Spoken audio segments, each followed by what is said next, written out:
আজকে আমরা শিখব শীর্ষাসন কিভাবে করতে হয়, শীর্ষাসনের নিয়ম কিভাবে আমরা হেড ব্যালেন্সটাকে নিয়ে আসবো তার পদ্ধতি আজকে আমরা শিখব। শুরু করব। প্রথমত দুটো পদ্ধতি আছে শীর্ষাসনে। প্রথম পদ্ধতি, হাতটাকে রাখবো মাথাকে এই হাতের আঙুলের সামনে রাখবো, পা সোজা, হাতের কোণে চাপ, কাঁধে চাপ দেবো, হাতে চাপ দেবো আর মাথায় জোর দেবো একদম শক্ত। এবার ধীরে ধীরে দুটো পাকে, প্রথমে একটা পাকে ভাঁজ করবো, একটা পাকে ভাঁজ করে এইখানে নিয়ে আসবো প্রথম। তারপর দ্বিতীয়, দুই নম্বর পাটাকে ভাঁজ করে হাতের জোর দিয়ে কাঁধে জোর দেবো দুটো পা।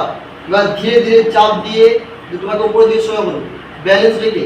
এবার কোমরে চাপ দিয়ে পাটাকে হালকা পেছনের দিকে নিয়ে পায়ের টোপ টেনে সোজা থাকবে, এই হাতের জোর দিয়ে রাখবো। রিল্যাক্স। আবার ধীরে ধীরে দুটো পাকে সামনে ভাঁজ করবো, আস্তে করে একটা পাকে রাখবো, ধীরে ধীরে ব্যালেন্স রেখে ছাড়বো, ছাড়ো।